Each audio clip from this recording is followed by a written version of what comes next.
You know the absolute worst time to get dumped? Besides those occasional runaway bride stories you read on Craigslist, I'm pretty sure Valentine's Day takes the top spot. Never in a million years did I think my boyfriend Ryan would actually break up with me last year. Sure, we had our rough patches, but I thought we'd made it through. He never gave me any indication that things were about to go south. In fact, just a week before Valentine's Day, he had made dinner reservations for us at Red Lobster, requested the day off from work, and told me he was really going to go all out for me. Then, early in the morning on Valentine's Day, I got a text that turned my whole world upside down. He had decided to dump me. Who does that? It felt like something out of high school. I called him immediately, demanding an explanation. I was in complete shock.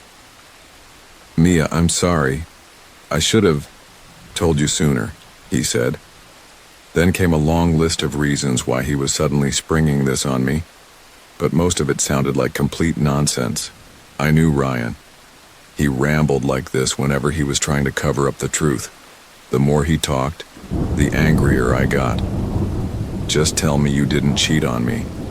Swear to me that if you did, I'll hurt myself," I spat out through bitter tears. I was spiraling, but things were about to get so much worse. He promised me he hadn't cheated and insisted I could keep any gifts he had already sent, including the planned dinner reservation. I know this is all last minute, but I need space. I need to figure out where I'm going and what I want to do with my life, he told me. Ryan promised to keep in touch, but I could hear it in his voice. This was really the end. I was devastated. I don't even remember what I did first. Maybe I smashed something expensive, or maybe I ran into the bathroom and threw up. I was still in a daze, unable to comprehend my world crashing down around me. Honestly, I thought about hurting myself. And to anyone out there who's ever felt this way, please hear me when I say no one is worth that pain. I'm so grateful I had that realization, and I hope others do too. Thinking about it still hurts, but that awful experience ended up being my wake-up call. Just as I was trying to muster up the strength to keep going, one of my best friends, Vanessa, texted me, asking if she could come over. After a morning like this, I desperately needed a lifeline, so I told her to come over right away. The moment she arrived, I think I just collapsed into her arms, sobbing. She was shocked, but listened as I told her everything Ryan had done to me. That's when she had a brilliant idea. We were going to get absolutely wasted. It sounded like exactly the kind of distraction I needed. Vanessa had always been a great friend, and I knew if I went with her, I'd have a good time. I changed my clothes, did my makeup, and blocked Ryan's number. It all felt incredibly empowering. We headed downstairs and called a taxi to take us downtown, ready to reclaim the night. When the cab pulled up, I remember thinking maybe this day wasn't going to be so bad after all. Vanessa and I chatted as the driver took us to what we thought was our destination. She was extremely vocal about how disgusted she was with Ryan. "All men are the same. They use us like toys and toss us aside for something newer and shinier," she ranted. I remember the driver seeming tense whenever she said things like that, as if it irritated him. I was too busy either laughing or crying to pay much attention, and maybe I should have, or maybe it wouldn't have mattered. The next thing I knew, we were merging onto the highway, and when Vanessa made a joke about Ryan's bedroom skills, the driver suddenly sped up and blew through a red light. I panicked, and Vanessa screamed at him to slow down, but he kept going, his face twisted, in anger like some kind of wild animal. "What the hell is wrong with you, man?" she finally demanded. The driver slammed the brakes. That's when I realized I didn't recognize the part of the city he had taken us to. Something was very, very wrong. Before I could react, he turned around and pointed a gun at us. "Shut up and hand over your phones," he ordered. Vanessa and I obeyed instantly. He took our wallets too before driving off again. We did everything we could to stay calm, but this man wasn't wasting any time. He drove us out of town, and at some point we crossed a bridge where he threw our phones and wallets into the river below. Then he kept driving into the countryside. There were so many moments when I considered jumping out of the car. I don't know what Vanessa was thinking, but we were both too frozen with fear to move. The driver was completely unpredictable, dangerous in a way I couldn't comprehend.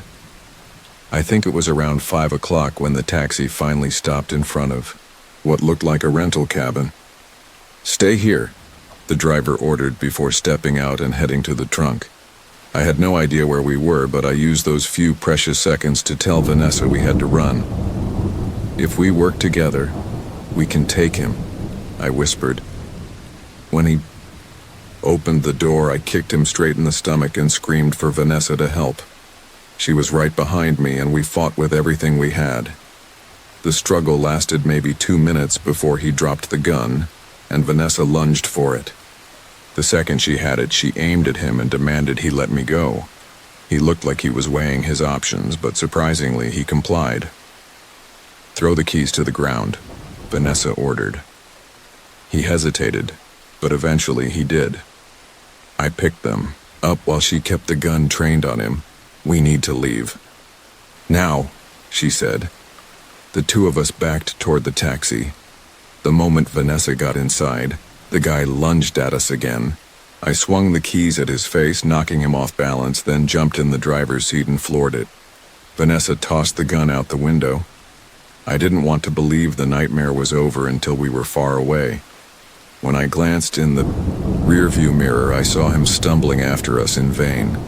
We didn't speak for 20 minutes, then finally, when we had calmed down enough to process what had happened, I broke the silence. "What the hell just happened?" Vanessa rummaged through the glove compartment and found some disturbing clues. Clippings about white supremacist groups, bizarre BDSM magazines, and what looked like a pendant. When we made it back to town, we turned everything over to the police and gave our statements. The whole thing felt surreal. Later, I found out that the guy was already wanted in another state for murder. I know people say they've come face to face with killers without realizing it, and this was definitely one of those times. I still get chills thinking about it. Therapy has helped, but it's hard to move past how close I came to dying, or worse, just because my boyfriend decided to leave me. And I know it's not fair to blame him. Maybe Vanessa and I were just in the wrong place at the wrong time. But I guess the reason I even bring Ryan up again is because when I told him the whole story, he just brushed it off like it was nothing. To this day, I still don't know what exactly set that driver off. Maybe it was our conversation, or maybe this was his plan all along. Who knows? One thing's for sure. This was the most terrifying Valentine's Day of my life.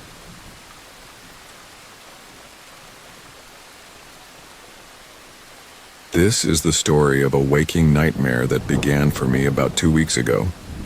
Until then, I had been working as the head mental health counselor at a large university in the UK. My role primarily involved coordinating counseling sessions between students and counselors, though 2 days a week I personally conducted one-on-one sessions with more vulnerable students. Even considering what has happened recently, I found my work incredibly rewarding. Being a young person in a high-pressure environment like a university can take a significant toll on mental health, and the fact that I was able to guide so many of them toward calmer waters is something I will always be deeply grateful for. It wasn't always easy. My career certainly had its ups and downs, but after turning 30, I felt I had reached a turning point.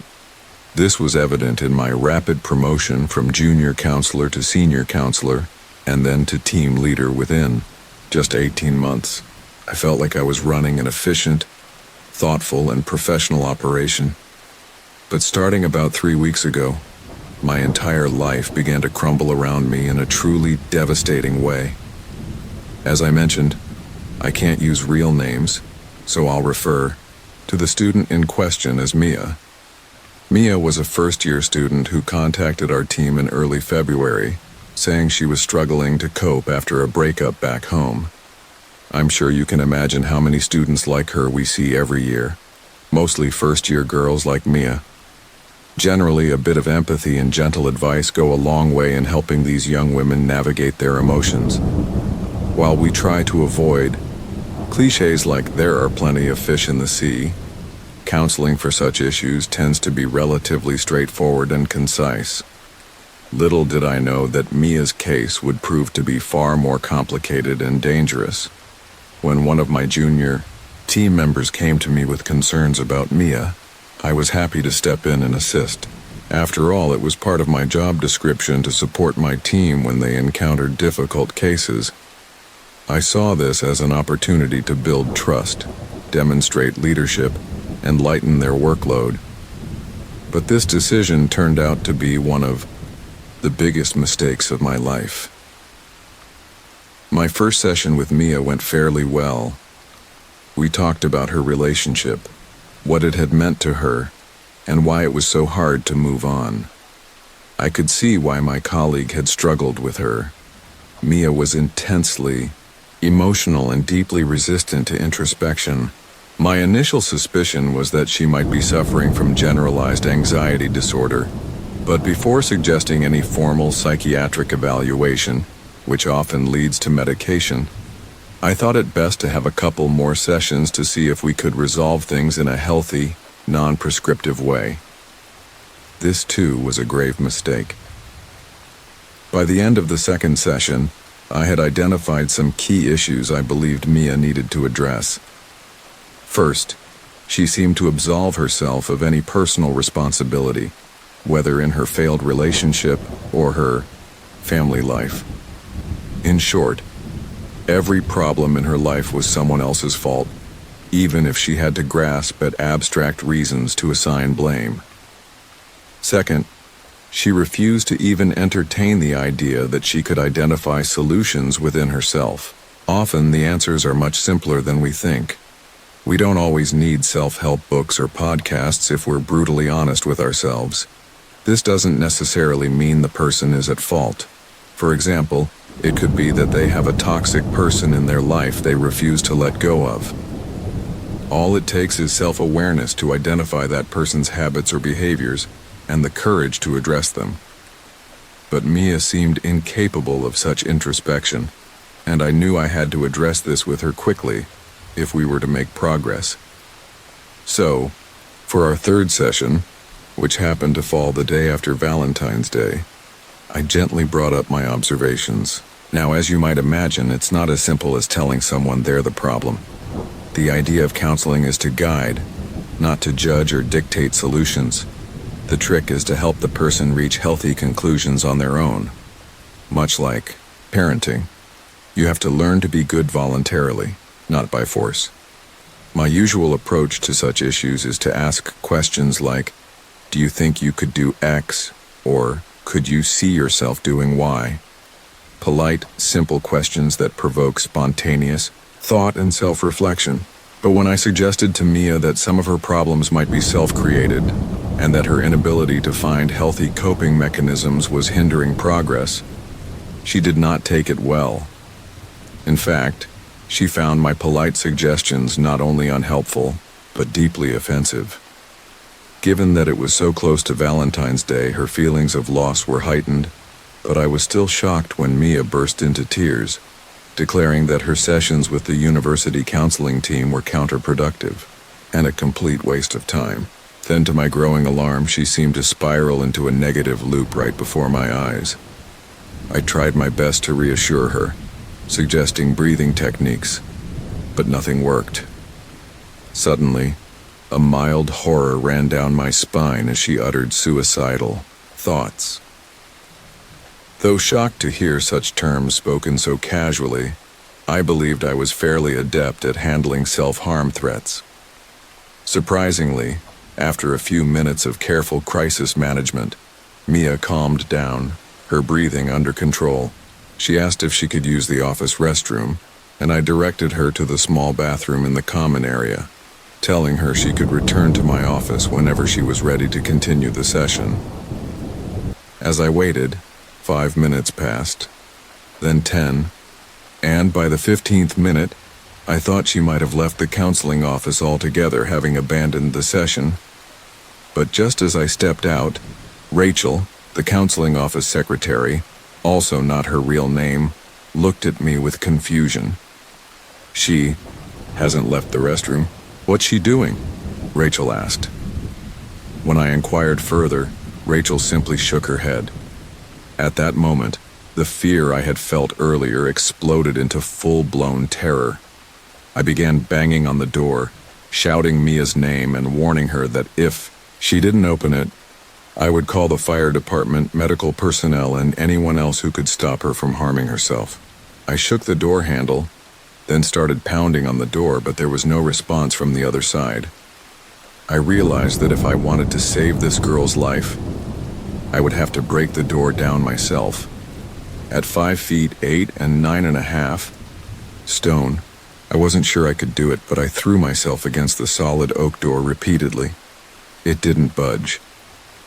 At some point, I looked around and saw Rachel, utterly horrified, holding her phone. She had already contacted emergency services. Finally, I didn't need to break the door down. It opened on its own. And when I saw Mia's condition on the other side, I was nearly knocked back in sheer, utter shock. Mia was covered in blood, with a large cut on her upper lip that had bled down her chin, neck, and chest. She also had clear bruising on her wrists and forearms, as well as a small trickle of blood running from her hairline down to her eyebrow. I'm ashamed to admit that the sight came with a sickening sense of relief, knowing she had only harmed herself rather than attempting suicide. But what followed was even more horrifying. "Please don't hit me again. I'm sorry, it hurts," she screamed. I watched in horror as Mia grabbed the flesh of her forearm and began squeezing. Instinctively, I recoiled, turning to Rachel, who was also terrified. Neither of us had laid a finger on her. We both watched as Mia slammed her head into the heavy oak door with such force that Rachel actually cried out in pain. She did this repeatedly until I was forced to physically restrain her. As I did, she bit down on my arm so hard that I screamed, and when I let go, she collapsed into Rachel's arms, sobbing uncontrollably. I remember looking down at my arm and seeing small spots of blood forming in the indentations left by her teeth. Shortly after, Rachel assured me that the police were on their way, and I retreated to my office to escape the situation. It was a harrowing day, undoubtedly one of the worst in my professional career, but I had no idea how much worse things were about to get. When 2 uniformed officers arrived at our office, I felt a momentary sense of relief, until I heard Mia's version of events. She didn't just claim that I had found her in the restroom. She accused me of violently assaulting her. I was stunned into silence, and if it hadn't been for Rachel corroborating my story, I believe I would have been arrested on the spot.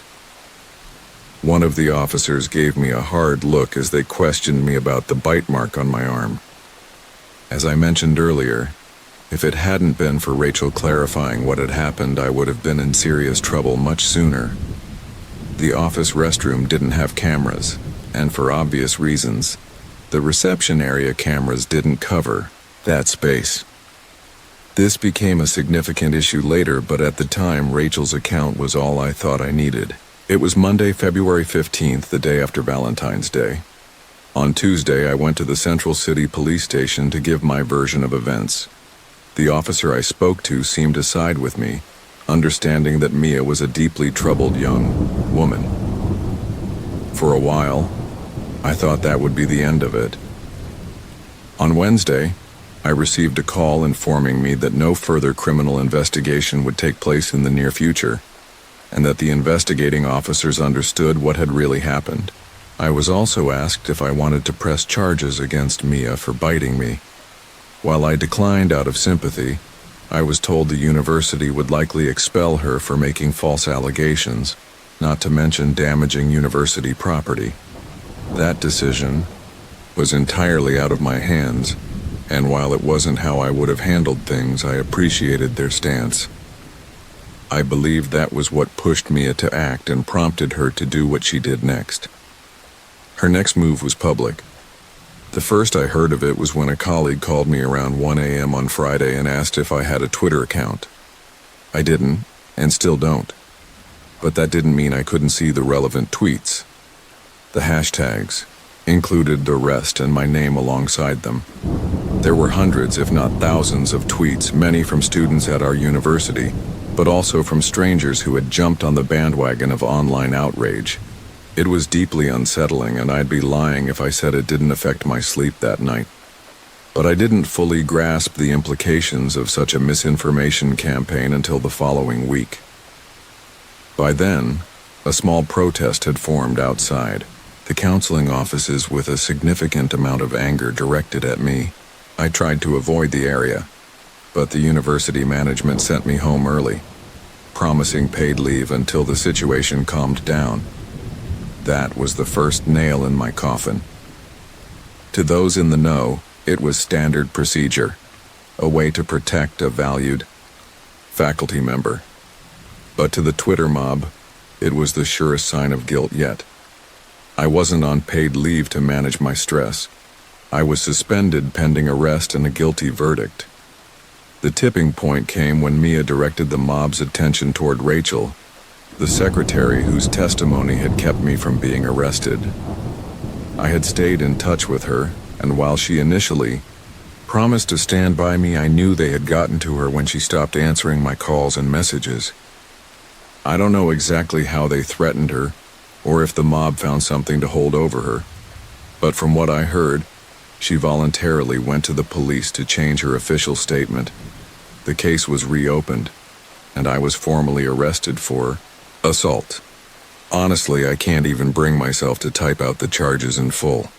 That's the part that turns a false accusation into a living nightmare.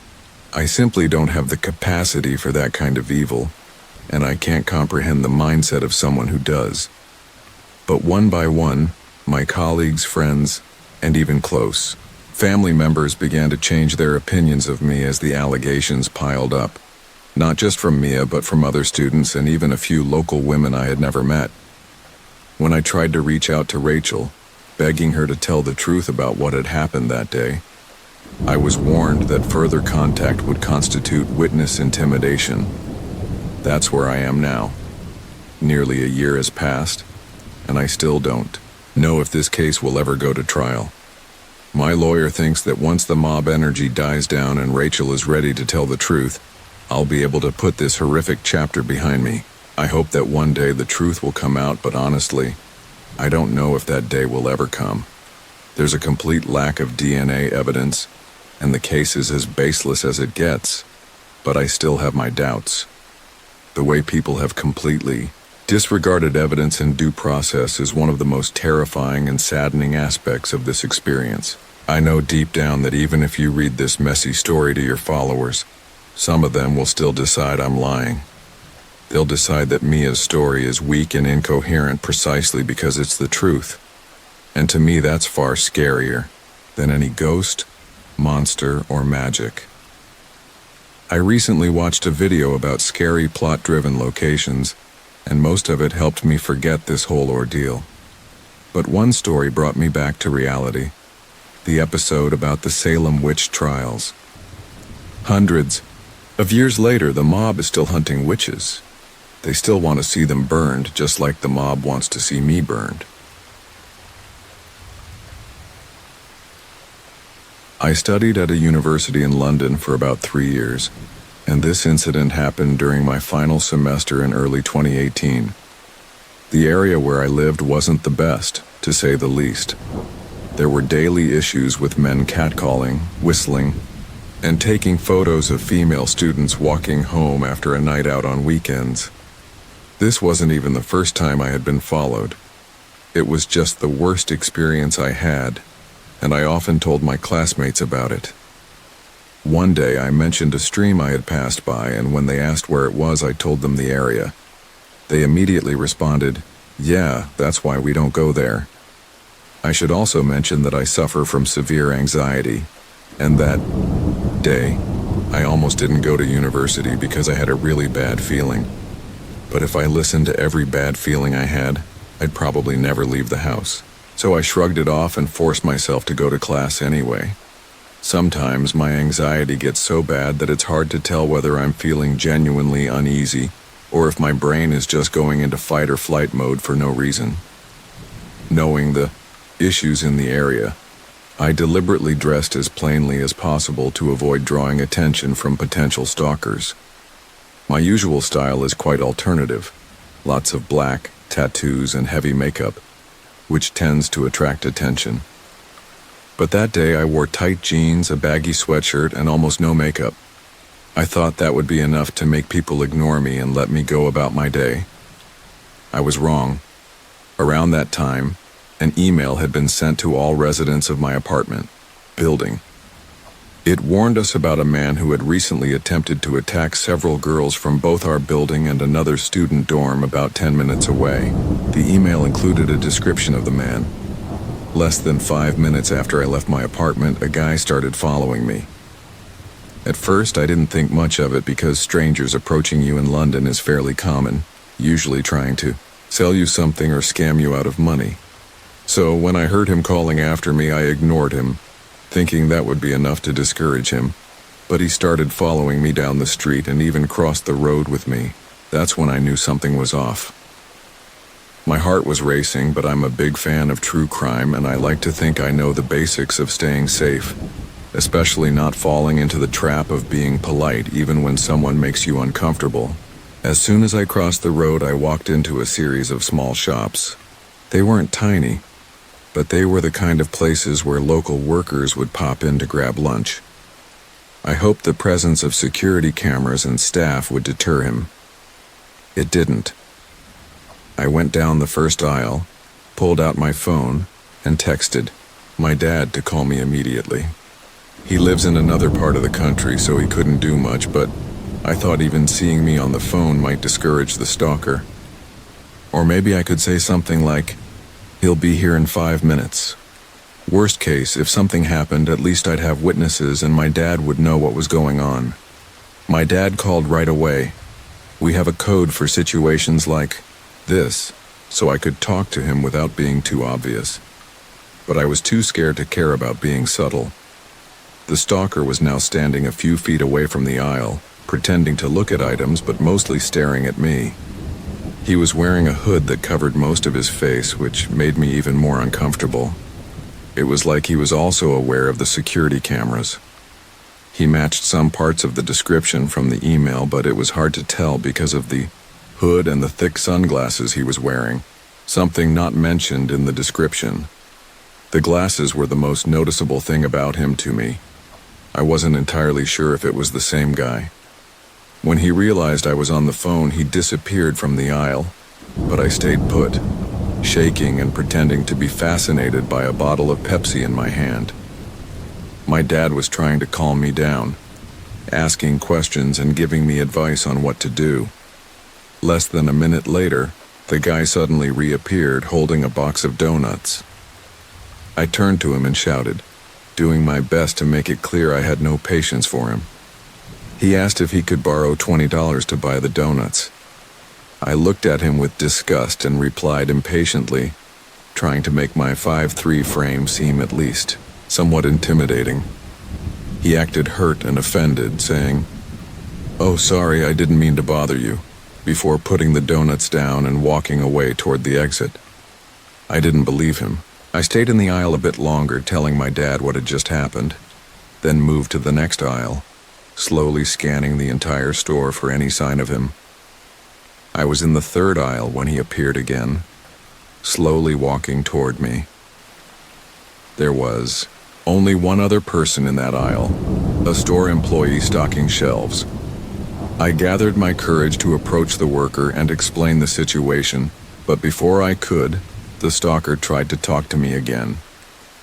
I used all my adrenaline to turn and face him, shouting, "What do you want from me?" I remembered all the anti-stalking advice I'd seen online about making it clear you're not an easy victim.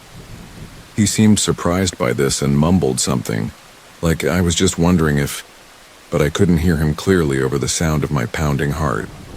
I looked at him sternly and said, "Go away, leave me alone." He acted shocked and offended again, saying, "Oh, okay, I was just trying to be nice," before walking away. I walked through the store 3 or 4 more times to make sure he was really gone, all while staying on the phone with my dad. Eventually, I paid for my items and looked out the store entrance. He was still lingering nearby. I had to wait for a moment when he seemed distracted to make a quick exit. I really needed to get to the subway station.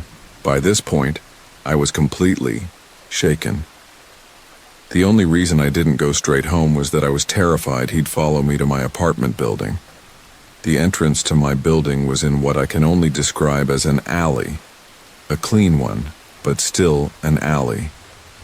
It was usually quiet, with students or workers from the area smoking there, but it was significantly quieter than the roundabout route to the subway station. I decided to continue to the university, at least to get out of the neighborhood for a few hours. Plus, it gave me a chance to meet up with friends and get some comfort about what had just happened. My dad stayed on the phone with me until I got on the train, and I kept looking back the entire time, expecting to see the stalker following me again. I can understand why this might seem like my anxiety blowing things out of proportion, but this wasn't the last time I encountered him. The following week, on the day of that class, the class was canceled.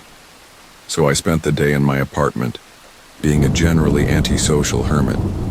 The week after that, however, on the same day and at the same time, I left for class again, convinced that the encounter 2 weeks prior was just another creepy story to add to my collection of unsettling experiences in the area. Less than 5 feet from the entrance of my apartment building, someone fell into step with me. This wasn't unusual, as there were other students in the building, so I thought it was just a classmate heading to the subway station on their own. That's when I heard, "Hey, do you remember me?" I froze, unable to hide the fear on my face as I saw the stalker from 2 weeks ago. I immediately told him to go away, recalling how things had gone last time. But this time he didn't even pretend to be shocked or offended like he had in the store. Instead, he seemed almost amused by my reaction. He said, "I'm going this way too." So I awkwardly gestured forward and said, "Go ahead," thinking that if he was telling the truth, he'd walk ahead of me, but he didn't. He just stopped and smiled, that same creepy smile from before, and said, "Come on, why won't you talk to me?" I replied, "Leave me alone." But I was getting more and more scared of this jerk, and my voice wasn't as forceful as I wanted it to be. That creepy smile appeared again, and I started walking, knowing that at the next corner, we'd pass a music venue that almost always had security or a bouncer outside. I thought I could approach them for help if he didn't leave me alone. He kept trying to talk to me, asking, "Do you have a boyfriend?" I considered saying yes, hoping it would make him back off, but I knew it would likely just lead to more invasive questions like, "How long have you been together?" or "What's his name?" Just a series of creepy, probing questions. This guy didn't even care if I had a boyfriend or not. He just wanted to keep me engaged in conversation. He started walking parallel to me but closer, and I stepped away a few paces. I was getting more anxious and answered his questions with, "Oh, go away." But he kept asking things like, "Why won't you talk to me? I just want to talk." "Don't you like talking to people?" By now we were at the corner and I spotted a security guard. I immediately sped up and walked down a set of stairs leading to nowhere. But the security guard noticed my obvious distress. The stalker quickly said, "I'll leave you alone," and then added, "It's clear you don't want to be friends," before disappearing. I walked quickly down the street to the store where he had followed me the first time, and only after leaving the store did I decide to stop and look around. He was gone. If he had genuinely been going the same way, I would have still seen him because there was nowhere else to go from where I was. That meant he must have turned around and started walking in a completely different direction. After much pleading from my family and friends who were genuinely worried this creep would show up again the following week, since this was now 2 separate incidents at the same time on the same day, I went to the reception desk at my student dorm. I told them about the incidents and they contacted the police on my behalf to report it, as they thought it might be the same guy from the email warning. The police were no help at all. In fact, they didn't even follow up with me after I sent them a detailed email about what had happened. The following week, my dad drove from the other side of the UK to take me to class, and we didn't see the stalker. For the rest of the semester, I left an hour earlier than usual for that class and just hung around campus to kill time. The silver lining in all of this was that it made me appreciate my family even more. They memorized my entire schedule and made sure I always had a relative available to stay on the phone with me from the moment I left my apartment until I got on the train, and vice versa. I thought that was the end of it until a few months after. I graduated and moved back home. I received a message from my best friend with a link to an article about a creep who had gone to trial for attacking students in my old area. Along with the article, she sent a message saying, "Is this the guy who was stalking you?" The article included a photo of the man, and it was indeed the same guy who had followed me. He wasn't wearing the glasses he had on when he followed me, which made me think they were some kind of disguise since he clearly wasn't near any student dorms when he harassed me. The article explained that the stalker had started following other girls from the exact spot where he had begun following me. They did what I didn't. They were polite.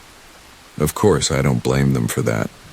I was just lucky to have an overprotective dad and brother who drilled into my head that it's better to accidentally be rude to someone with good intentions than to trust an absolute psychopath. When he asked them questions, they rarely answered. He would ask where they were going, and no matter their response, he would say, "No, you're coming with me," and then assault some of them. The worst part of all this, he didn't go to prison. He was given a curfew and ordered to be home before 6 a.m. and after 6 p.m. And in the same article, the police officer who couldn't be bothered to call me back about my report actually congratulated himself and his team for handling the situation so well. What a load of garbage. I'm still dealing with severe anxiety, especially when it comes to going out alone in public. I'll never live in that city again. I hate retelling this story, not just because it's traumatic for me, but also because it makes me feel old. My therapist says I should try to focus on the positives in everything, so the only way I know how to do that is by adding a bit of light humor. It was the early 90s and I was around 16, almost 17 years old. I babysat regularly in our neighborhood. My parents had decided that the only way I could afford a car was if I saved up for the down payment myself. So every afternoon after school, I'd tutor kids, babysit, anything I could do to earn extra cash.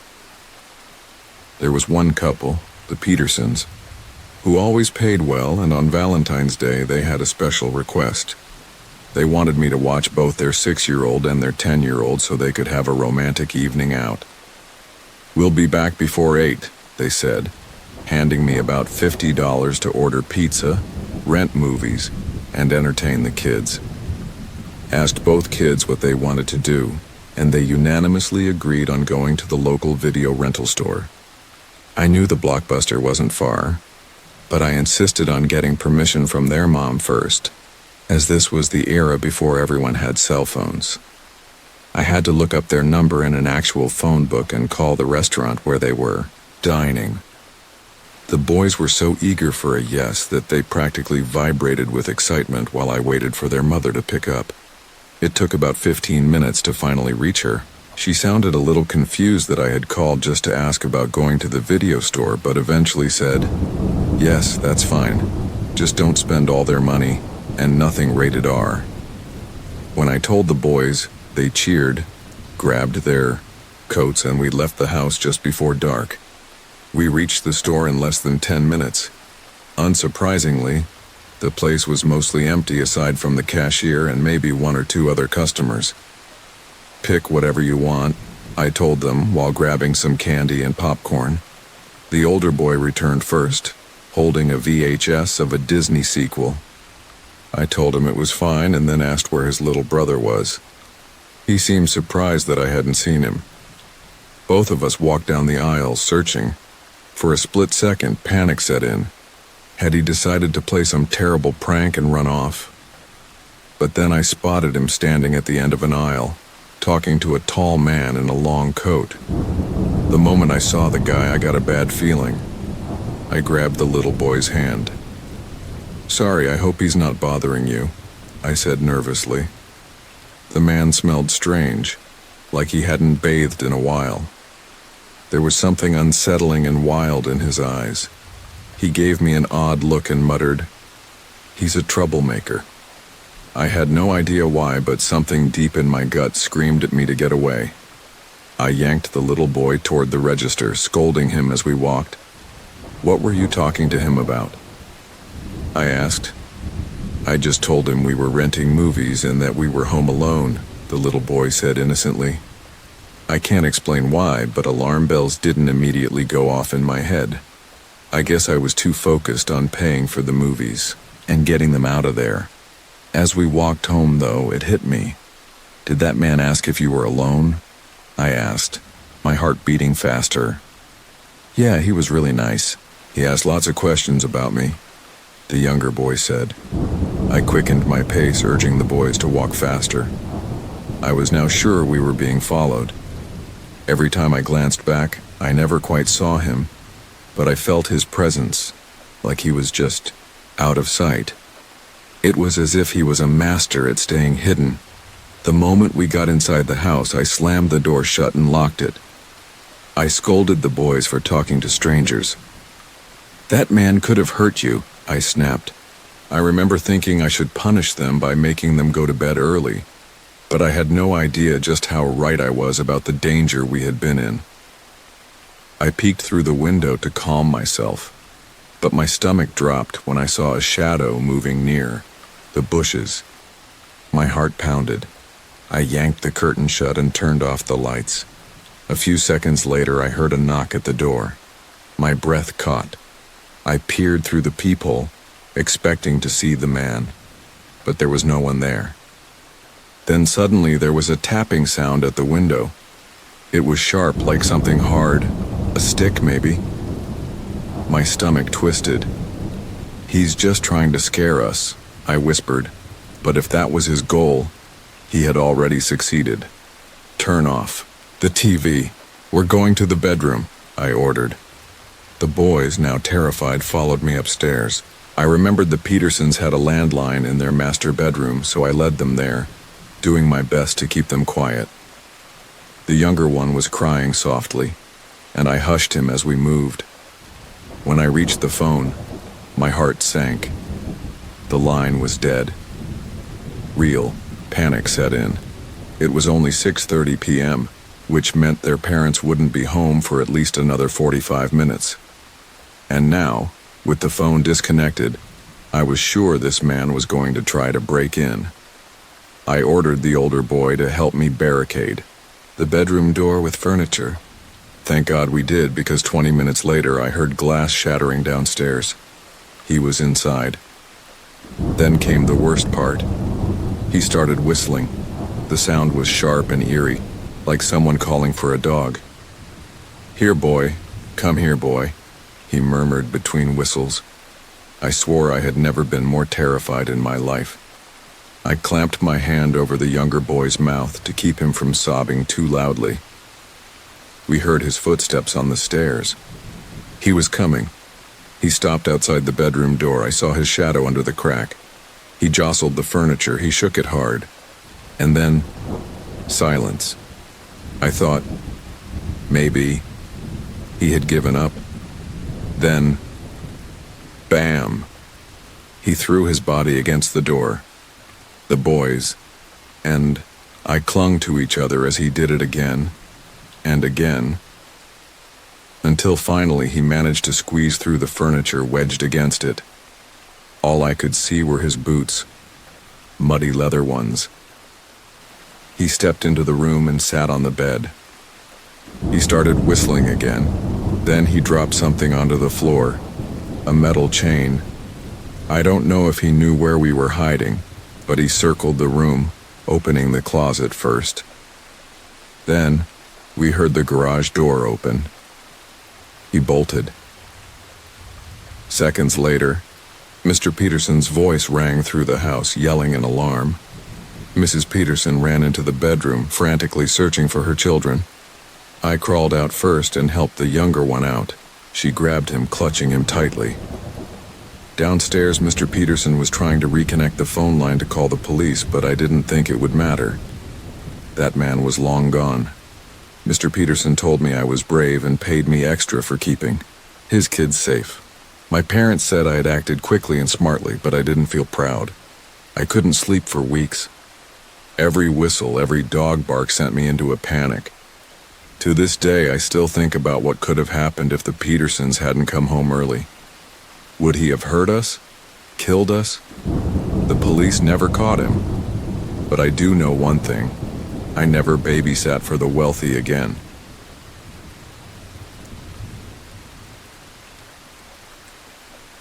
The story takes place during a difficult time for my family. My parents had just gotten divorced, and my mom was trying to find her footing as a newly single mother of two. My dad had been in a serious accident. He barely survived. And because of that, he wasn't able to help my mom much, either physically or financially. So my mom decided to move us from New York to Pennsylvania. It was a new state, but not too far, and it allowed her to be closer to work. My younger sister and I struggled with all the sudden changes. Our parents' divorce, nearly losing our dad, moving to a new place, and starting over at a new school. But eventually, things started feeling normal again. I made new friends and life seemed to settle. That's when I started noticing a guy who seemed to always be around me at school. If I'm being honest, I didn't really mind. Let's call him Ryan. Ryan was attractive and we exchanged small talk here and there. Nothing deep, just casual questions like, well, what's your name? Before I knew it, I found myself developing a bit of a crush on him. For him, though, it was clearly based entirely on appearance, since we barely spoke and didn't really know each other. This might sound like a cliché, but around that time, I started feeling like I was being watched whenever I walked home. I had no idea who or what was causing the feeling, but I just couldn't shake it. Then Ryan started mentioning things about me that he had no way of knowing. For example, one night, my mom asked me what I wanted for dinner, and I told her tacos were my favorite. The next day, Ryan casually said, "Oh, you like tacos? Me too." At first, I thought it was just a coincidence, but then it kept happening. The coincidences became too frequent, and I started piecing things together. Then came Valentine's Day. We had to give out Valentine's cards to everyone in class. I got mine and didn't bother looking through them until I got home. That's when I noticed something odd. There was an extra card with no name on it.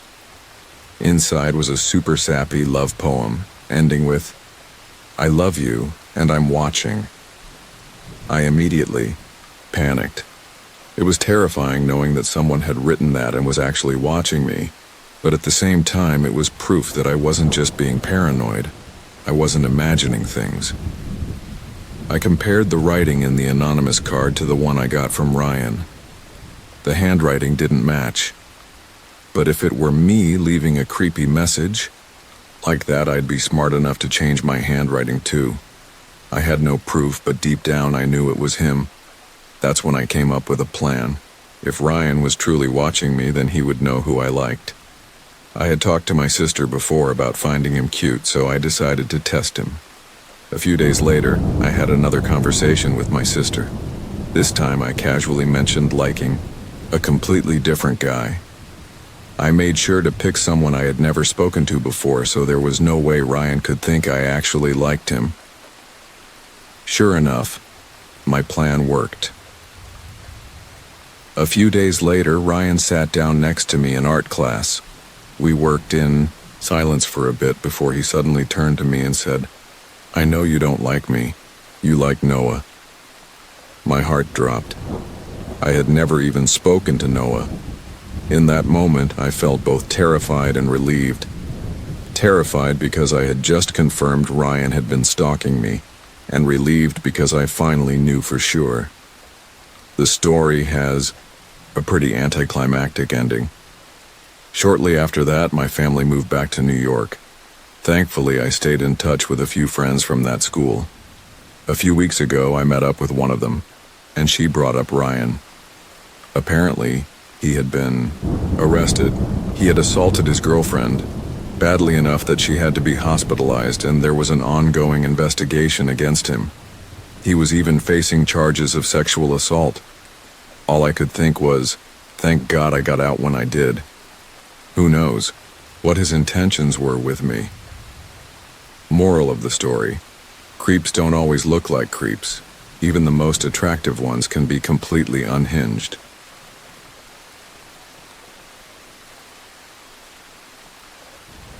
My last date didn't go so well. It was Valentine's Day 2016, and I had planned a night out. For privacy reasons, I'll change his name to Ryan. Ryan was tall, had green eyes, and like me, was a single parent. I had just started dating again, after a breakup, so I wasn't expecting much, but somehow we clicked. He seemed like a great guy, even though he had a profession that I knew I was afraid of, but in reality it wasn't a big deal. The problem was, I never actually called him my boyfriend or anything like that. I started realizing that I didn't really like him. I hadn't told him this yet, but I planned to ask him not to come around anymore. And that's when things got weird. Ryan came over one last time so I could tell him I didn't want to see him again. He said he understood. He told me he would leave me alone and not bother me anymore. Then it happened. On Valentine's Day 2016, I had planned to go out with someone else. I left my kids at their dad's house. We went out and had a great time. I felt much more comfortable with this new guy and had no reason to be afraid of him. I spent the night at my mom's house trying to clear my head. Then suddenly my phone rang. I picked up and it was my landlord. "Did you have someone over the past 2 nights?" they asked. I was confused. "No, I wasn't even home," I replied. The landlord hesitated before saying, "You don't have to be embarrassed, but were you seeing your neighbor?" I froze and thought about it. Then it hit me. My neighbor and Ryan looked very similar in the dark. It would be easy to mistake one for the other. "No, I wasn't with my neighbor," I said. "Are you sure? Did you see him go into his house?" they asked. My landlord then explained that they had never seen my neighbor enter his house or mine. They only saw that guy on Valentine's Day. After talking to my neighbor, I knew it couldn't have been him. He told me he hadn't been home.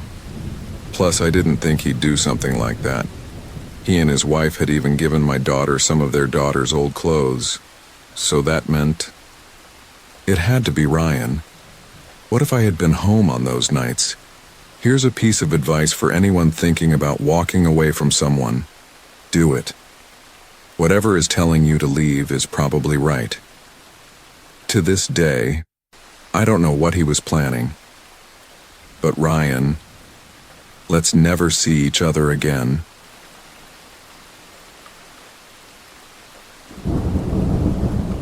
Before I dive into this story, I need to catch you up. This is the second time something like this has happened, but hopefully it will be the last. It all took place the same year I met Joe, and a lot had already happened. My ex, Matt, had moved away, so I was single.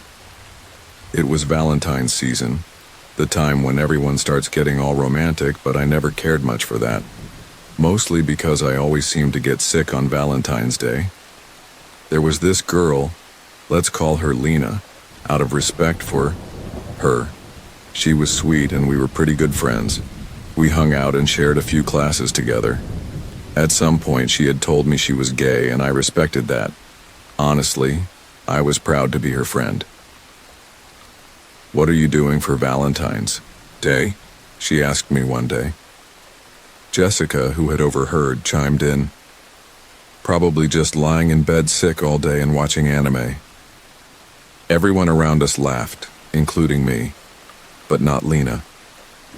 She remained completely serious, just staring at me. It made me a little uneasy, but I brushed it off and continued the conversation. As Valentine's Day got closer, she started watching me more, always wanting to be near me.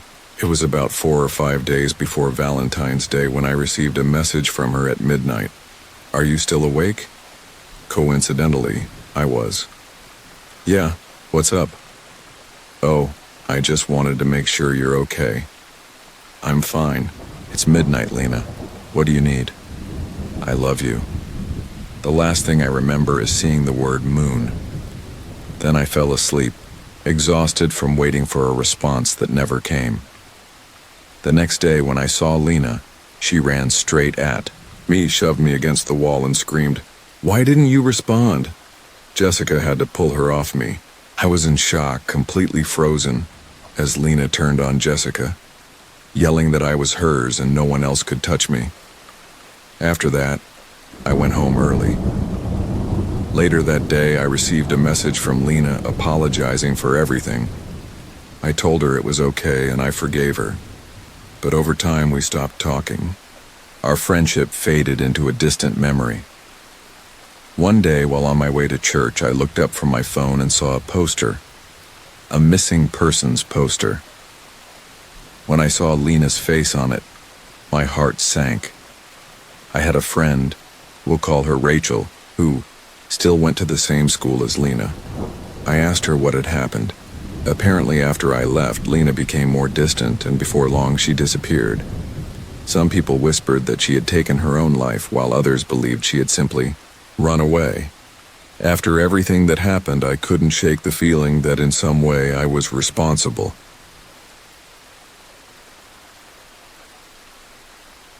I used to love all the cute Valentine's Day displays and themed merchandise we put out at Walmart, where I worked. I used to enjoy picking out something special for my boyfriend after planning a little date night with him. But we're not together anymore, and honestly, I'm not really a romantic person these days. In fact, I dread February 14th every year because it reminds me of one of the worst moments of my life. Like I said, I worked at Walmart when this all happened, and it actually happened in the store. I loved decorating and checking out all the romantic inventory we had that year, but I usually tried to take Valentine's Day off. If I had to work, I'd swap shifts with a coworker. This year, though, I couldn't get the day off, and no one was willing to trade shifts with me. So I had to work from 8 a.m. to 5 p.m. on Valentine's Day. Not a big loss. I could wait for my gift, and my boyfriend and I had already planned something for after work. So, I just pushed through. Right after my lunch break, I happened to walk past one of the Valentine's Day gift displays when I saw an older man staring at some of the items. I thought it was the sweetest thing. A kind old man picking out something romantic for his wife. Or maybe he had his eye on someone at a retirement home. Either way, I found it incredibly adorable.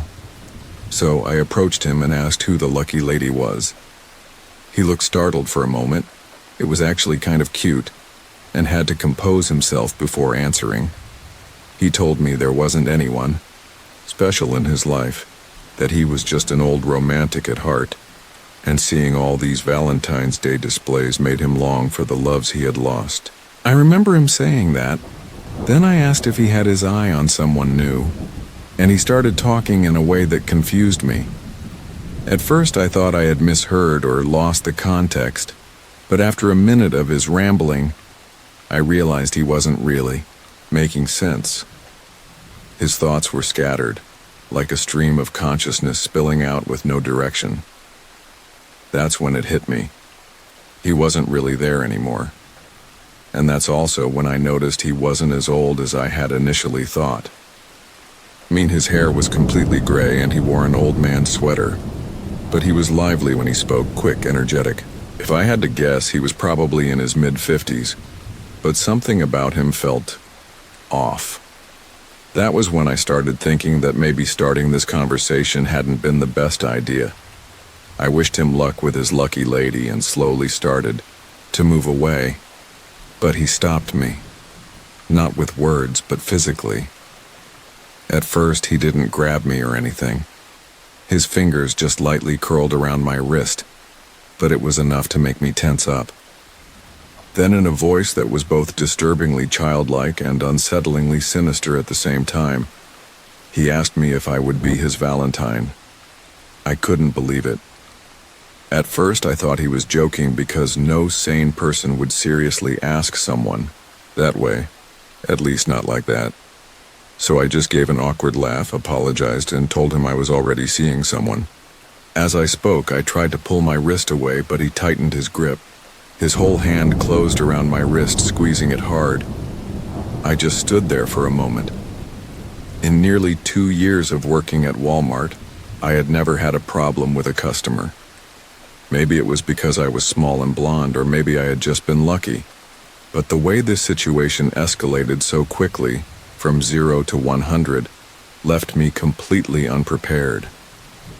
I froze. The guy's face started turning red, and he squeezed my wrist even harder, his veins bulging in his neck, his whole body shaking, his eyes filled with tears. He was strong, really strong. Then, he did something that haunted me for months afterward. He leaned in, his face inches from mine while I stood there paralyzed with fear, and started singing. He tried to keep his voice quiet, but he couldn't get the words out without shaking like he was overwhelmed with some bizarre rage. After 2 lines, I started screaming for help, but as soon as I made a sound, one of his hands shot up and wrapped around my throat, slamming me against a shelf. Then he started squeezing. I couldn't scream anymore. Then his other hand moved, somewhere else, somewhere I really wish he hadn't. But when he did, I finally found the strength to fight back. Just a few moments later, another customer came running down the aisle after hearing my screams and tackled the guy so hard he nearly knocked me over. If that man had seemed crazy before, he became downright rabid after that. He actually bit the first person who pulled him down. If security hadn't shown up so quickly, I think he might have escaped. He was foaming at the mouth when the police arrived. I had never seen anyone look like that before. He became something feral in that moment. The aftermath was a mess. Walmart sent me to some trauma management sessions, but they didn't help. They sent out emails to the staff promising better security measures, but it was all just for show. I gave my statement to the police, and for a while, it seemed like I might have to testify in court against him. But in the end, he was deemed unfit to stand trial. Instead of going to prison, he was sent to some state hospital somewhere else. Once it was all over, I just tried to move on. It was one of the most terrifying moments of my life, no doubt, but I refused to let it define me. For a long time, I worked hard on my overall mental health, especially my self-esteem. I thought I had healed. I thought I had fixed it. So there was no way I could have predicted what happened when I met up with a friend at this 1950s diner we loved. We were just sitting there, chatting over our food while songs played from an old jukebox. Everything was fine, until the lyrics started. 2 girls started singing a song, and at first I didn't even notice. But then they hit a line that I had completely forgotten about. I know you belong to somebody new, but tonight you belong to me. I recognized it instantly, the tiny shifts in their pitch, their harmonization. But most importantly, I recognized it because that was the exact song the guy at Walmart had sung before grabbing me. I must have caused a scene when I bolted out of there. My friend called after me, but I didn't care. I couldn't breathe with that song in my ears. I couldn't be there. I guess trauma is weird like that. No matter how much you think you have control over it, it's still there, simmering, just beneath the surface. But I worked through it. I took away the power that creepy old song had over me.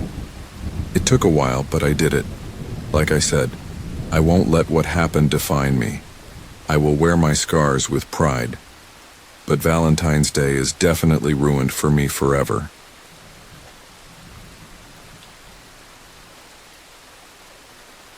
Valentine's Day is a time for love, appreciation, and showing affection to someone special in your life. 4 years ago, my girlfriend and I decided to go out on Valentine's Day. The weather where we lived was still quite warm in February, so I planned a picnic for us, something we had been preparing for about a week or so. My girlfriend and I loved the outdoors, and I thought that after the picnic, we could take a walk on a trail or maybe go for a quick hike. About a month prior, while hiking, I had found a fantastic spot that I thought would be perfect for our picnic. From one of the main trails, it was only about a 15-minute walk to get there, and it wasn't a difficult hike. You had to step off one of the main trails, go around a narrow bend, and it would lead to a small rock formation. That area overlooked our town, offering a breathtaking view, and there was enough flat ground for us to sit and have a wonderful picnic. I had prepared the entire area for us, chairs, a table, and some of her favorite snacks. Behind the picnic spot, there was a denser forested area, and even during the day, the thick canopy of trees made it seem quite dark. Finally, Valentine's Day arrived. Luckily, it was a beautiful, sunny, and warm day with a light breeze and not a single cloud in the sky. We held hands as we walked along the trail until we reached the spot where I veered off. I told her to trust me as we left the path. She hesitated slightly but was still willing to go. Just as I had expected, the short hike was easy for her. In no time we arrived at the spot and she was completely blown away. She stopped and stared at the horizon in amazement. When she saw the food set up, she was even more stunned. The day couldn't have been more perfect, until in the blink of an eye everything changed. As we laughed and took in the breathtaking view, she suddenly stopped. I asked her what was wrong, and she said she had heard something in the woods. I glanced back at the darkened trees but saw nothing. I jokingly told her she was imagining things and tried to continue flirting with her, but she wasn't having it. She insisted that I check the forest. Annoyed more than anything, I told her I would. I walked over to the tree line and peeked through the dense foliage. I saw nothing. To be honest, it was difficult to make out anything in that darkness, but I truly didn't see anything unusual. After a minute or two, she stepped closer and in a terrified voice said, "Right there, don't you see that shape? It looks like a person." I squinted, trying to make sense of what she was seeing. To me, it just looked like a shadow. "Babe, I think that's just a shadow," I said, my tone almost condescending. She gave me a frustrated look and begged me to look again. So, I stepped a little closer into the darkened forest. Then, I was utterly horrified. The shadow moved. It was subtle, almost like a small shrug, but I saw it. My stomach dropped. Panic started to creep in, but I didn't want to scare my girlfriend or worse, alert whoever or whatever was out there. Knew someone was there. After a few more steps, I turned back and told my girlfriend that I needed something. I walked back to our picnic spot, pulled her close, and quietly told her not to panic, but I had seen someone in the trees. She gasped, fear washing over her face. I tried to think of the best way to get out of there quickly. I glanced down at the overlook, but the drop was too steep. The only way out was the trail we had come from. That was fine, but I didn't want this person following us. I decided to leave everything behind. Grabbing her hand, I told her we had to go. She hurried down the rocky slope first while I kept watch on the tree line. That was when I finally saw him, clear as day. The shadow wasn't just a shadow, it was a man, and he was moving toward us. At this point, he was only about 45 or 50 feet away. I couldn't make out specific details, but he had a beard. My heart was pounding. I quickly scrambled down the rocks and told my girlfriend to run as fast as she could. We sprinted down the trail, trying to put as much distance between us and that man as possible. When we finally stopped to catch our breath, we heard it, the sound of rustling trees and snapping branches. He was following us. My girlfriend grabbed her phone to call the police, but of course she had no signal. Thankfully, when we finally reached the trailhead parking lot, we saw 2 police cars. The officers had been searching for someone. Apparently, earlier that morning, a woman jogging on the trails had found a man lying near the edge of one of the paths. She immediately called the authorities, and the man reported that he had been attacked and robbed. We told the officers everything. They searched the woods, but they never found the man. From what I understand, they never caught him. To this day, I have no idea what he would have done if he had caught up to us. I still can't believe my girlfriend noticed him from so far away, and I'm incredibly grateful that she did. Now both of us are hesitant to hike on nature trails. And I haven't returned to that park since. From now on, we've decided it's best to stay indoors, especially on Valentine's Day.